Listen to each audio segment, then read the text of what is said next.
نحمده ونصلي على رسوله الكريم اما بعد فاعوذ بالله من الشيطان الرجيم بسم الله الرحمن الرحيم رب اشرح لي صدري ويسر لي امري واحلل عقدة من لساني يفقهوا قولي۔ ایمان کی کتنی شاخیں ہیں؟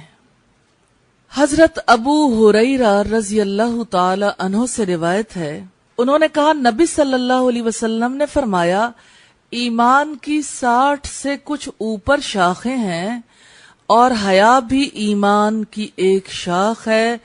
روایت ہے صحیح بخاری کی، حدیث نمبر ہے 9۔ شاخ اصل تنے کے ساتھ چمٹی بھی ہوتی ہے اور تنے کی ایکسٹینشن سمجھ لیں، یعنی شاخوں کی وجہ سے ہی اظہار ہوتا ہے کسی بیج کا، کسی پودے کا۔ جو پودا، جو درخت لگایا جاتا ہے اس کا پتہ اس کی شاخوں سے ہی چلتا ہے، کیونکہ شاخوں پر پتے لگتے ہیں، شاخوں پر ہی پھل پھول لگتے ہیں۔ تو ایمان کی 60 سے کچھ اوپر شاخیں ہیں اور حیا بھی ایمان کی ایک شاخ ہے۔ نبی صلی اللہ علیہ وسلم نے فرمایا حیا اور ایمان دونوں ساتھ ساتھ رہتے ہیں، ایک اٹھے تو دوسرا بھی اٹھ جاتا ہے۔ اور آپ نے فرمایا اذا لم تستحی فاصنع ما شئت، جب تم بے حیا ہو جاؤ پھر تمہارے جو جی میں آئے کر گزرو، یعنی حیا کے ساتھ ہی انسان ایمان پر قائم رہتا ہے، اور جب انسان سے حیا اٹھتی ہے تو پھر ایمان اور ایمان والے کام باقی نہیں رہتے۔ تو حیا یہ بنیادی صفات میں سے ہے اور بنیادی ایمان کے کاموں میں سے ہے۔ اور ایمان کی ہم نے دیکھی 60 سے کچھ اوپر شاخیں، مختلف روایات میں ان کی تعداد اس سے زیادہ بھی ملتی ہے۔ بہقی نے ایک کتاب لکھی ہے شعب الایمان کے حوالے سے، یہ ایمان کی شاخوں پر بہت ہی عمدہ اور بہت اچھی کتاب ہے۔ اللہ تعالیٰ سے دعا ہے کہ سب کو توفیق دے کہ اپنے ایمان کو مضبوط کرنے کے لیے عمدہ کتابوں سے فائدہ اٹھا سکیں۔ یہ کتاب ہے عربی زبان میں، لیکن اس کا ٹرانسلیشن اردو میں بھی ہو چکا۔ تو ایمان کے کیا ارکان ہیں؟ ارکان رکن کی جمع ہے، جو کسی چیز کا ایسا اہم جز ہوتا ہے جس کے بغیر وہ مکمل نہیں ہوتی۔ ایمان کا اگر ایک رکن ساقط ہو جائے تو انسان مومن نہیں رہتا، خواہ وہ ایمان کے کتنے ہی دعوے کرے۔ پہلی بات ہم نے دیکھی کہ رکن ایسا حصہ ہے، ایسا جز جس کے بغیر کوئی چیز مکمل نہیں ہوتی، یعنی ایک بیسک سٹرکچر جس پر کوئی چیز قائم ہوتی ہے، اس کے ہر حصے کو رکن کہتے ہیں۔ ایمان اپنے تمام ارکان کے ذریعے ہی مکمل ہو سکتا ہے، یہ بات بڑی امپورٹنٹ ہے۔ کچھ لوگوں کا یہ خیال ہے کہ چلیے ہم فلاں نیکی کا کام تو کر رہے ہیں۔ نیکیاں اپنی بنیاد کے بغیر قبول نہیں ہوتی، جیسے کوئی عمارت اپنی تمام بنیادوں کے بغیر قائم نہیں رہ سکتی۔ اگر ایک بنیاد بھی منہدم ہو جائے، کمزور ہو جائے، عمارت کا وجود باقی نہیں رہ سکتا۔ اس لیے ساری ہی بنیادوں کا مضبوط ہونا ضروری ہوتا۔ اور آپ دیکھیے کہ اگر ایک روم ہے مثلاً، تو اس کی ایک دیوار گر جائے تو اس دیوار کے گرنے کی وجہ سے باقی بھی، یعنی پورے روم کو یا پوری عمارت کو خطرہ لاحق ہو جاتا ہے، پھر وہ بھی قائم نہیں رہتی۔ اسلام میں جزوی نیکیوں کے طور پر قبول نہیں کی جاتی۔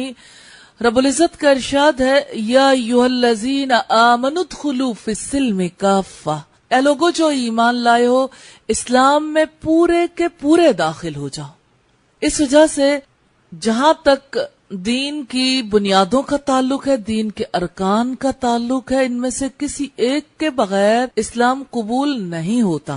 مثال کے طور پر جیسے آپ دیکھیں گے کہ ایمان کے جو ارکان ہیں اس میں اللہ پر ایمان ہے، فرشتوں پر ہے، اسی طرح کتابوں پر، رسولوں پر۔ مثلاً سارے رسولوں کو کوئی مانے، محمد رسول اللہ صلی اللہ علیہ وسلم کو نہ مانے تو اس کا کوئی ایمان قابل قبول نہیں، کیونکہ ایک کلی اسکیم میں سے ایک چیز کو مائنس کر دیا گیا۔ اچھا، اب اگر دیکھیے کہ محمد رسول اللہ صلی اللہ علیہ وسلم خاتم النبیین ہے، اگر کوئی رسول اللہ کو بھی نبی تسلیم کرتا ہے لیکن آخری نبی تسلیم نہیں کرتا تو اس کا اسلام بھی قابل قبول نہیں ہے۔ ارکان میں سے کوئی ایک رکن بھی اگر انسان اس کو قبول نہیں کر رہا تو اس کا ایمان قابل قبول نہیں ہے، وہ ایمان والا نہیں ہے. تو سارے ہی اجزاء کے ساتھ ایمان کمپلیٹ ہوتا ہے، ایمان اپنے تمام ارکان کے ساتھ ہی مکمل ہو سکتا ہے. تیسری بات ہے، ایمان کے 6 ارکان ہیں: اللہ تعالیٰ پر ایمان، فرشتوں پر ایمان، رسولوں پر ایمان، آسمانی کتابوں پر ایمان، یوم آخرت پر ایمان، اور اچھی اور بری تقدیر پر ایمان. دین اسلام کے 3 درجات ہیں، یعنی جو شخص بھی دین اسلام میں داخل ہوتا ہے ابتدا میں وہ اسلام کے لیول پر ہوتا ہے، پھر اس سے اوپر والا درجہ ایمان ہے، اور سب سے اوپر والا درجہ احسان ہے. اس لیے ہم یہ دیکھیں گے کہ احسان کسے کہتے ہیں. احسان عبودیت کی منازل میں سے افضل ہے، کیونکہ وہ ایمان کا لب لباب، اس کی روح اور اس کا کمال ہے. یہ روایت نظرۃ النعیم کی ہے، والیوم 2 ہے، پیج 72 ہے. عبودیت بندگی کو کہتے ہیں، یعنی اوپر تو رب ہے نا، وہ مالک، وہ آقا، اور ہم اس کے غلام، ہم اس کے بندے ہیں. تو بندوں کا جو سٹیٹس ہے، جو مقام ہے، اس مقام میں سے افضل مقام کون سا ہے؟ یہ احسان کا مقام. سب سے زیادہ اوپر کا درجہ کسے ملے گا؟ سادہ لفظوں میں تو یہ احسان کی روش اختیار کرنے والوں کو. اس لیے اس کے بارے میں جاننا بہت ضروری ہے کہ احسان کسے کہتے ہیں. فیروز آبادی کہتے ہیں کہ 2 وجوہات سے احسان کا لفظ استعمال ہوتا ہے، اور وہ وجوہات کیا ہیں؟ نمبر 1، دوسرے پر انعام کے لیے، جب یہ کہا جاتا ہے کہ فلاں کے ساتھ احسان کرو، اور دوسرے اپنے کام میں احسان، اور وہ یہ ہے کہ جب وہ جانے تو اچھی طرح سے جانے، یا عمل کرے تو اچھی طرح عمل کرے. نظرۃ النعیم کی روایت ہے، والیوم 2 ہے، پیج 68. اب آپ دیکھیے گا یہاں سے کہ عام طور پر ہمارے یہاں جو احسان کا ورڈ یوز ہوتا ہے وہ دوسرے پر انعام کرنے کے حوالے سے یا دوسرے کے ساتھ حسن معاملہ کے حوالے سے. مثلا آپ کا مجھ پر بہت احسان ہے، یا یہ ہے کہ میرا کوئی آپ پر احسان نہیں ہے. یہ فقرے عام طور پر یوز کیے جاتے ہیں. ان کے یوز کرنے کے پیچھے کیا ہوتا ہے کہ آپ نے مجھ پر بڑا انعام کیا، یا میں نے آپ پر کوئی انعام نہیں کیا، میرا آپ پر کوئی احسان نہیں ہے، یعنی اس کے بوجھ تلے مت دبو. میں نے جو کچھ کیا وہ تو اپنے رب کے لیے کیا. اچھا، ایک طرف تو یہ بات ہو گئی، دوسری طرف یہ بات ہے، اس کو سمجھنے کے لیے ضروری ہے کہ احسان بنیادی طور پر کیا ہے. ایک چیز تو آپ نے دیکھ لی، دوسرے حسین نون، اس کا روٹ ہے احسان کا. حسن کہتے ہیں خوبصورتی کو، بیوٹی کو، اور حسن کہتے ہیں کسی چیز کی خوبی کو. اور اگر احسان کو ہم دیکھیں تو احسان حسن سے بنا ہے، یعنی عام طور پر ایک عمل کو انجام دے دینا، عمل تو ہو جاتا ہے، لیکن اگر اسے بہت اچھے طریقے سے انجام دیا جائے تو یہ حسن عمل کا جو لیول ہے اسے احسان کہا جاتا ہے. مثال کے طور پر کوئی شخص وضو کرتا ہے تو اس نے وضو کر لیا، وضو کے سارے کام پورے کیے، لیکن اس کی اتنی زیادہ توجہ نہیں تھی میں کر کیا رہا ہوں، ارد گرد باتوں میں بھی مصروف رہا، اس کو یہ احساس ہی نہ رہا کہ میں کیا کام کر رہا ہوں. اگرچہ اس نے ابتدا میں بسم اللہ بھی پڑھی اور ابتدا میں نیت بھی رکھی اچھی، لیکن بیچ میں اس دوران اس کے حالات اتنے اچھے نہیں رہے، اور آخر میں چاہے اس نے دعا پڑھ لی لیکن اس کا وضو تو ہو گیا، لیکن احسن درجے کا وضو نہیں. نبی صلی اللہ علیہ وسلم نے فرمایا جب تم وضو کرو تو بہت اچھے طریقے سے وضو کرو. تو اچھے طریقے میں کیا شامل ہے کہ انسان اندر اور باہر سے یکسو ہو کر ایک کام کو انجام دے. جیسے فرض کریں کہ آپ علم حاصل کر رہے ہیں، آپ سن رہے ہیں، 2 صورتیں ہو سکتی ہیں کہ آپ سنیں، سرسری سا سنیں، اور ایک پوری توجہ کے ساتھ سنیں. جب آپ سنیں گے، توجہ کے ساتھ سنیں گے، کنسنٹریشن کے ساتھ، اس نیت کے ساتھ کہ انشاءاللہ یاد کرنا ہے، عمل کرنا ہے، اس کو آگے پہنچانا بھی ہے، تو یہ دونوں درجے برابر تو نہیں ہو سکتے. سرسری سننے میں اور بھرپور نیت کے ساتھ اچھے طریقے سے سننے میں فرق. یہ جو دوسرا درجہ ہے یہ احسان کا درجہ ہے، یعنی سنا تو خوبی کے ساتھ سنا، یہ احسان ہے.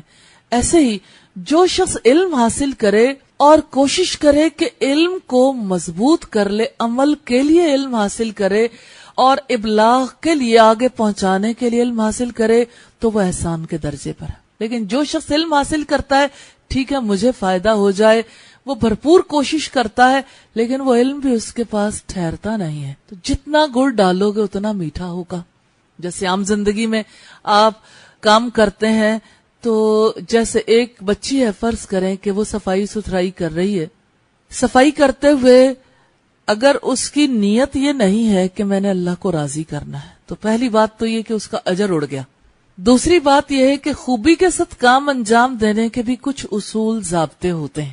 مثلا آپ نے صفائی ستھرائی کرنی ہے تو آپ نے اندر باہر سے ہر طریقے سے صفائی کا پورا لحاظ رکھنا ہے. اس کے لیے جس روم کی صفائی کرنی ہے اس کی چھت بھی صاف ستھری ہو، اس کی لائٹس بھی، اس کے پنکھے بھی، اس کی دیواریں، اس کے دروازے، کھڑکیاں بھی، اس کے شیشے بھی صاف ستھرے ہوں، اس میں پڑا ہوا فرنیچر بھی بالکل صاف ہو، اور اس کے فرش پہ اگر درمیان میں کارپیٹ پڑا ہوا ہے تو اسے فولڈ کر کے نیچے سے بھی صفائی کی ہو، کارپیٹ کو بھی اچھے طریقے سے صاف کیا ہو، اور ہر جگہ سے پورے طریقے سے حق ادا کیا ہو.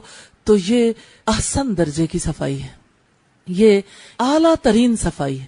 لیکن اگر کوئی شخص اللہ کی رضا کے لیے کام کرے لیکن ڈنڈی مارنے کے تو کوئی حد ہی نہیں ہے نا کہ کہاں تک ڈنڈی ماری جا سکتی ہے. یعنی انسان فرش کو پوری طرح سے صاف نہ کرے، یا یہ ہے کہ انسان جو ہے وہ اگر صفائی کرے تو فرنیچر کو پوری طرح صاف نہ کرے، یا سامنے حصے کی صفائی کر لے جو نظر نہیں آتا اس کی صفائی نہ کرے، اور یا یہ ہے کہ نیچے والی صفائی تو ٹھیک کر لی، اوپر جالے لٹک رہے ہیں. تو میں نے یہ مثال روزمرہ کی زندگی سے اس حوالے سے دی ہے کہ سمجھنا آسان ہوتا ہے. تو اس کو اعلیٰ درجے کی صفائی نہیں کہہ سکتے، اعلیٰ درجے کا کام نہیں کہہ سکتے. تو اعلیٰ درجے کا وہ کام ہوتا ہے جس میں نیت اللہ کی رضا ہو، کہ انسان اللہ سے اجر پانے کے لیے کام کرے. نمبر 2 یہ ہے کہ اس کو بھرپور طریقے سے نک سک سے درست کر کے انجام دے، پھر وہ احسان کے لیول کا کام ہے. اس وجہ سے دین اسلام میں یہ ہائیسٹ لیول ہے. اب آپ اگر نماز کی طرف آ جائیے تو اعلیٰ ترین نماز کون سی ہے؟ جس میں انسان اپنی باتیں سوچتا رہے، یا اعلیٰ ترین نماز کوئی اور ہے؟ اعلیٰ ترین نماز وہ ہے کہ انسان نماز کے لیے اچھا وضو کرے اور اللہ کی طرف بھرپور توجہ رکھے. رسول اللہ نے سادہ سے 2 نقطے بتائے تھے کہ آپ اللہ کی عبادت ایسے کرو گویا کہ اسے دیکھتے ہو، یعنی مشاہدے کی سٹیج ہے، یا اگر تم اسے نہیں دیکھتے وہ تو تمہیں دیکھتا ہے، یعنی کسی کی نظروں کا احساس. کوئی مجھے دیکھتا ہے، یہ مراقبے کا معاملہ ہے کہ آپ پوری طرح سے کسی کی نظروں میں خود کو فیل کرتے ہو تو آپ کے کام کی کوالٹی بہتر ہو جاتی ہے. تو یہ نماز کی کوالٹی کو بہتر بنانے کے طریقے ہیں کہ انسان ہمہ تن متوجہ رہے اور اللہ کو اپنے سامنے محسوس کرے یا اللہ کی نظروں میں خود کو محسوس کرے. یہ احسان کا درجہ ہے. دوسری بات ہے، حدیث جبریل میں رسول اللہ صلی اللہ علیہ وسلم نے احسان کی تعریف کی ہے، ان تعبد اللہ کأنک تراہ، تم اللہ کی عبادت اس طرح کرو گویا تم اسے دیکھ رہے ہو. اگر یہ درجہ حاصل نہ ہو تو پھر یہ تو سمجھو کہ وہ تم کو دیکھ رہا ہے. یہ صحیح بخاری کی روایت ہے، حدیث کا نمبر ہے 50. اس کے مطابق اس کے 2 درجے ہیں. اعلیٰ درجہ مشاہدے کا ہے، انسان دل کی حاضری کے ساتھ اللہ تعالیٰ کی عبادت کرے گویا کہ وہ اللہ کو دیکھتا ہے. اور دوسرا درجہ مراقبے کا ہے. اس سے مراد یہ ہے کہ بندہ اس یقین کے ساتھ عمل کرے کہ اللہ تعالیٰ اسے دیکھ رہا ہے. اس مراقبے سے مراد وہ مراقبے نہیں ہیں جس کے لیے ہال بنائے جاتے، مراقبہ ہال، کیونکہ اس کا دین کے ساتھ کوئی تعلق نہیں ہے. مراقبے میں تو ایک مومن ہر وقت ہی رہنا چاہیے، کہ اسے ہر وقت اللہ کی نظروں کو خود پر محسوس کرنا چاہیے. نگرانی کیسے ہوتی ہے؟ کوئی دیکھتا ہے کہ ایک باپ اور بیٹا پھل چرانے کے لیے ایک باغ میں گئے. باپ اوپر چڑھ گیا اور کہنے لگا اپنے بیٹے سے کہ اگر کوئی آئے یا کوئی دیکھے تو مجھے بتا دینا. باپ اوپر چڑھا, بیٹے نے شور مچا دیا, کوئی دیکھتا ہے کوئی دیکھتا ہے. باپ بھاگ کے نیچے آیا, ادھر دیکھا ادھر دیکھا, اسے کوئی نظر نہ آیا. کہنے لگا کون دیکھتا ہے, مجھے تو کوئی نظر نہیں آ رہا. بیٹے نے کہا اللہ دیکھتا ہے. باپ نے کہا یہ تو مجھے پتا ہے اللہ دیکھتا, لیکن دونوں کے درجے میں کتنا فرق. ایک کو نگرانی کا شعور ہے, وہ شعور اسے تڑپا رہا ہے, اور دوسرے کو کوئی احساس نہیں ہے جو اسے چوری پہ مجبور کر رہا. تو یہ بے حسی پہلے آتی ہے اور برائی بعد میں, پھر انسان برا عمل کر گزرتا. تو احسان کا درجہ کیا ہے کہ انسان یا تو یہ محسوس کرے کہ رب کی ذات میرے سامنے, یا یہ کہ میں اس کی نظروں میں ہوں, اللہ دیکھ رہا. تو یہ مشاہدہ اور مراقبہ دو منازل ہیں اس کی. سبحانک اللہم و بحمدک نشہد ان لا الہ الا انت نستغفرک و نتوب الیک. السلام علیکم ورحمۃ اللہ وبرکاتہ.